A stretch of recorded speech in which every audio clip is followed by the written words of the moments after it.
आगे देखिए उदाहरण 2। दर्शाइए कि प्रत्येक धनात्मक समपूर्णांक 2q के रूप का होता है तथा प्रत्येक धनात्मक विषम पूर्णांक 2q प्लस 1 के रूप का होता है, जहाँ q कोई पूर्णांक है। यहाँ हम मान लेते हैं कि a कोई धनात्मक पूर्णांक है। माना a एक धनात्मक पूर्णांक है तथा b बराबर हम 2 मान लेते हैं। अब यदि हम किसी धनात्मक पूर्णांक a को 2 से भाग दें तो कोई भागफल q आएगा और कोई शेष r आएगा। तो हम यहाँ से देखते हैं कि अगर हम 2 से भाग देते हैं तो r की वैल्यू 0 हो सकती है या 1 हो सकती है। तो यहाँ से यूक्लिड विभाजन प्रमेय का अगर हम लगाएं तो a बराबर 2q प्लस r। तो हम लिखेंगे यूक्लिड विभाजन प्रमेयिका से a बराबर 2q प्लस r, जहाँ r बराबर 0 या 1। इसलिए a के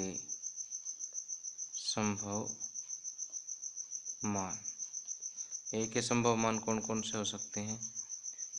2q, क्योंकि r को पहले हम 0 लेते हैं, तथा यदि r को 1 लेते हैं तो 2q प्लस 1। यहाँ से अब 2 केस एग्जिस्ट होते हैं, या तो a बराबर 2q होगा या 2q प्लस 1 होगा। यदि a बराबर 2q है तो यह एक सम संख्या होगी। सम संख्या क्यों होगी? क्योंकि यहाँ पर 2 एक गुणनखंड है, क्योंकि यहाँ 2 एक गुणनखंड है।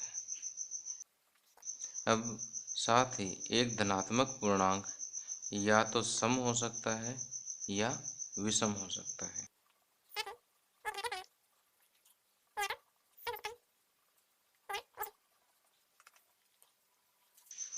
इसलिए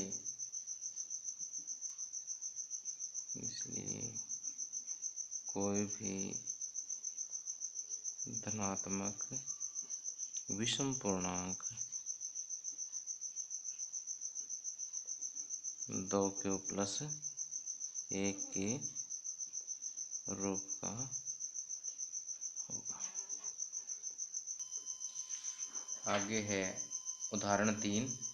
दर्शाइए कि एक धनात्मक विषम पूर्णांक 4q प्लस 1 या 4q प्लस 3 के रूप का होता है, जहाँ q एक पूर्णांक है।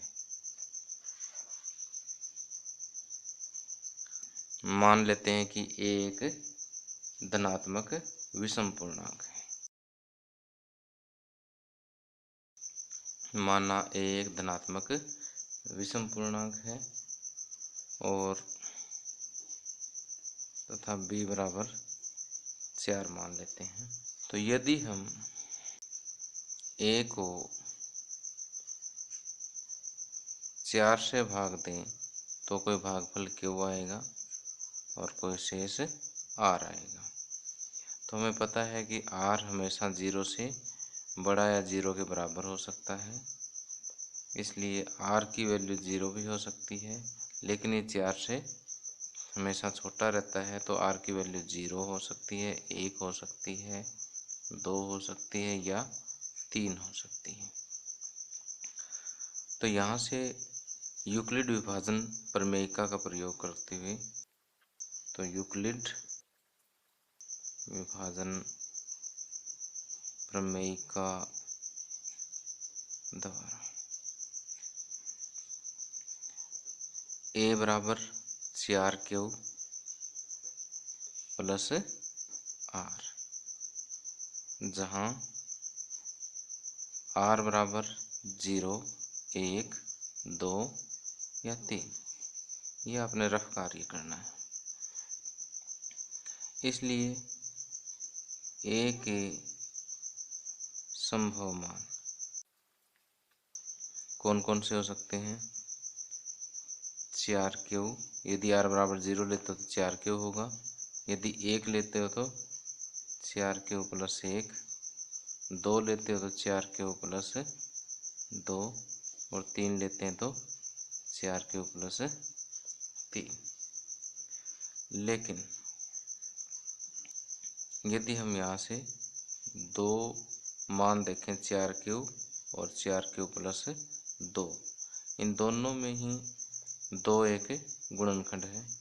जैसे 4Q को हम लिख सकते हैं 2 गुणा 2Q, और 4Q प्लस 2 को लिख सकते हैं 2 गुणा में 2Q प्लस 1। तो यहाँ देखिए दो दोनों में एक गुणनखंड है। तो हम लिखेंगे, चूंकि या क्योंकि भी लिख सकते हैं, क्योंकि एक विषम पूर्णांक है, इसलिए यह 4Q या 4Q प्लस 2 के रूप का नहीं हो सकता,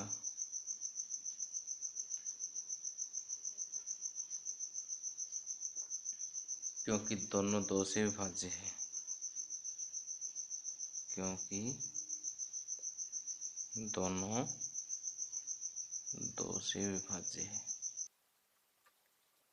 इसलिए जब ये इस रूप का नहीं हो सकता तो ये धनात्मक विषम पूर्णांक 4Q प्लस 1 या 4Q प्लस 3 के रूप का होगा।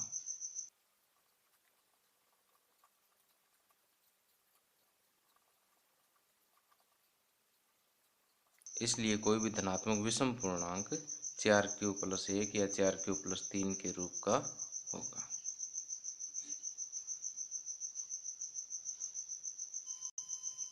आगे उदाहरण 4, एक मिठाई विक्रेता के पास 420 काजू की बर्फियां और 130 बादाम की बर्फियां हैं।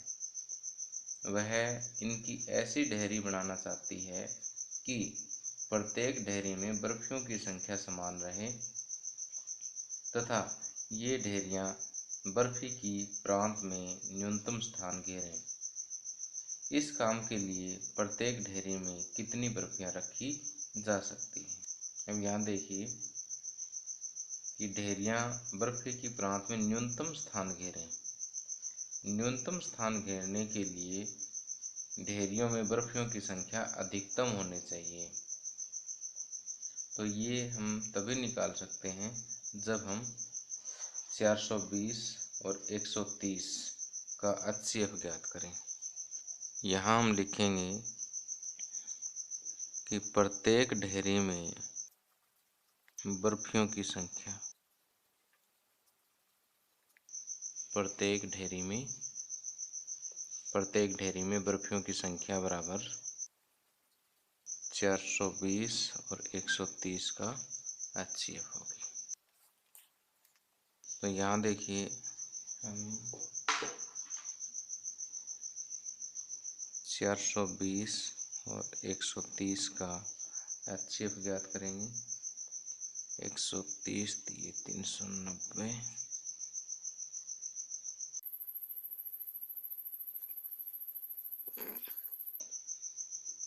30 चौके 120, अब शेष फिर 0 नहीं है तो फिर यूक्लिड विभाजन प्रमेय का लगाएंगे। 10 दिए 30, तो अब शेष क्योंकि 0 आ गया है और इस स्टेज पर भागफल क्या है 10, तो प्रत्येक ढेरी में बर्फियों की संख्या 10 होगी। चलो आइए इसको लिखते हैं कि यूक्लिड विभाजन प्रमेयिका से, आइए इसको लिखते हैं यूक्लिड विभाजन एल्गोरिथम से 420 बराबर 130 गुणा 3 प्लस शेष 30।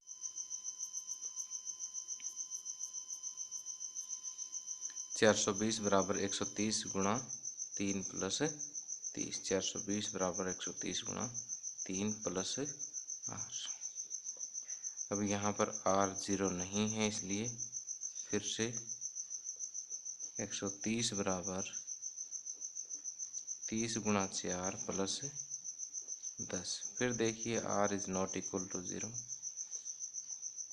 फिर लगाएंगे कि 30 बराबर 10 गुणा 3 प्लस 0। अब यहाँ पर देखिए कि आर 0 हो गया है, इसलिए इन दोनों का HCF जो है वो 10 होगा। इसलिए HCF ऑफ 420 एंड 130 बराबर 10। अतः प्रत्येक ढेरी में बर्फियों की संख्या